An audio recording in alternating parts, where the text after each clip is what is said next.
Good morning, students of class 10. Indo history, the making of a global world. We have reached 2.5.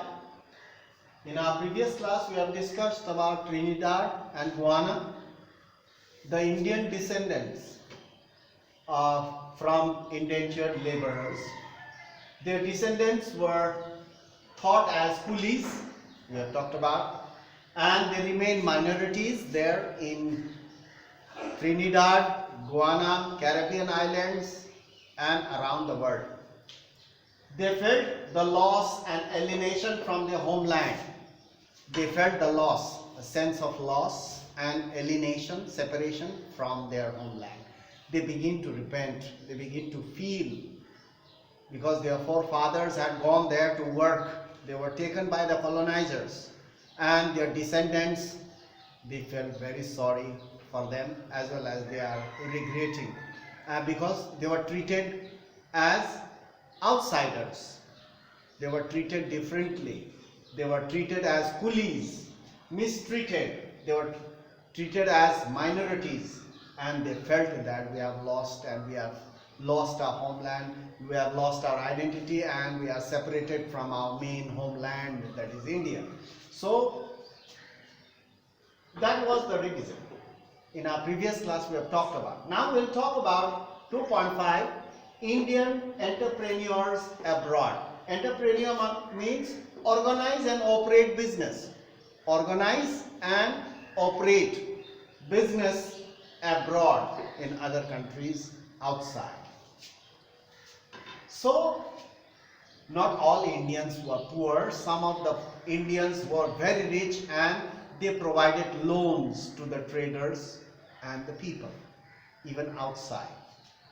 Let's talk about those Indian entrepreneurs abroad who organize and operate business outside.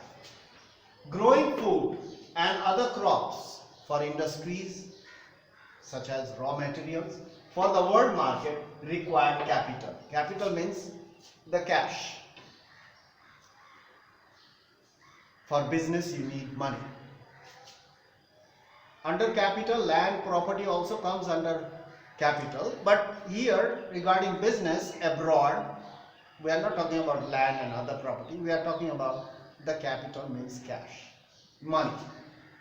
For the world market, growing food required capital, money. Large plantations, large contractors who were engaged in plantation work, they get it from the banks or from the markets. Big capitalists, they get the money. If they want the money for plantation, they get it from the banks or from the markets. But what about the humble peasants and small traders? What about the Indian traders who went outside and they traded there? Suppose if they want the money for, there is a shortage of money outside in the foreign country, from where they will get the money? European bankers, they will not provide the money to the Indian small traders. So in this way, what about the humble peasants? Humble peasant means the people living there in other countries from Indian origins, or the descendants of Indian indentured laborers. What about those people, the Indians living abroad, who were the descendants of Indian indentured laborers, or who belongs, once they belonged to the India? What about those humble peasants or the small traders, Indian traders who went outside and they traded there? Suppose if they require money. So the Indian banker, here the Indian banker came in the scene, comes in the scene. The Indian banker used to travel along with the traders and supply capital whenever necessary. You see that? They are portable banks, you can say that. The trader used to travel with their goods to sell and buy. Along with them, this banker also used to go there and provide money wherever these small traders they want, or wherever the people of Indian origin they want money. They used to provide loans there. That's also a business for them. Here we have among many bankers, we have only two names over here right now. There are many. but let's talk about two bankers, very famous. Sikaripuri Sharaf. Here is Sikaripuri Sharaf and Nathu Kotai Chitairs. This is two names were among the many bankers from India. Were the many bankers who finance export agriculture. They finance export agriculture in Central and Southeast Asia. Central Asia and Southeast Asia, that is Malaysia, Burma, Indonesia, Java, Sumatra. They finance here for trade, agricultural exports. The people want to sell agricultural products in foreign countries. Suppose if they require money or if there is a shortage of money, then these Indian bankers, they came to the scene. They use their funds. They have a huge amount of money. They use their funds, or even if they have a shortage of funds, they borrow from European banks, because the European banks knew them. They are also big businessmen. They knew, they had a contact with the European banks. And suppose if they have a shortage of money, they used to borrow from European banks and supply the money to the small traders or the people living there. They had a contact. They had a system.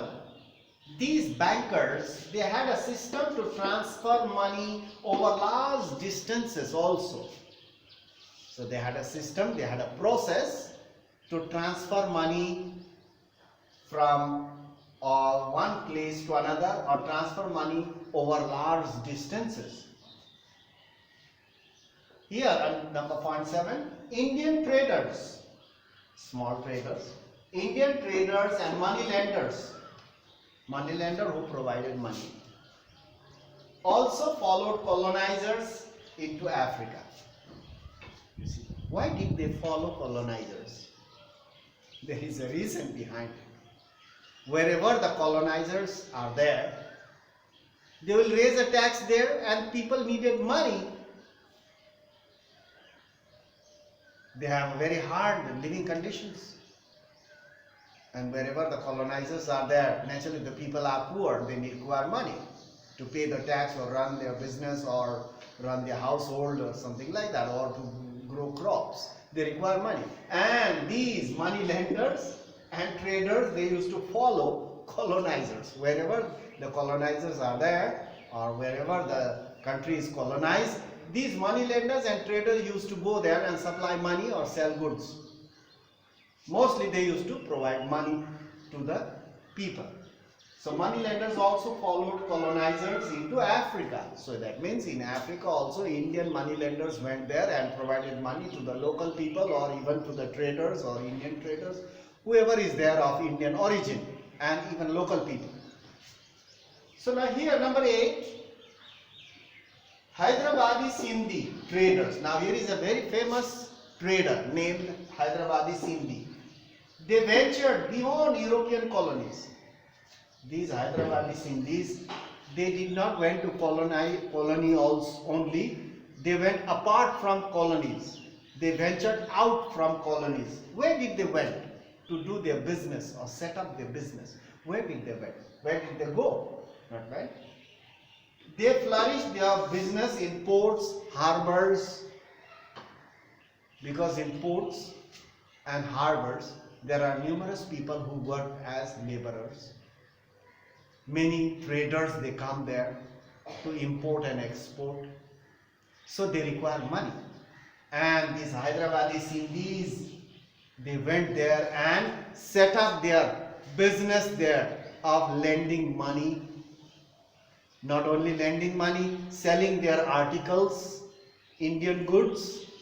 They used to purchase Indian goods here at a cheaper rate, and they used to sell them there in the ports and harbors, where all the merchants used to come there for import and export. They used to purchase these Indian goods, articles, curios, antiques. because they used to purchase here in India at a cheaper rate and they used to sell there at a higher prices. They used to do the business. Not only that, they used to provide money to the other local traders and the people and the businessmen. So these Hyderabadi Sindhis are very, very famous. They ventured out beyond European colonies.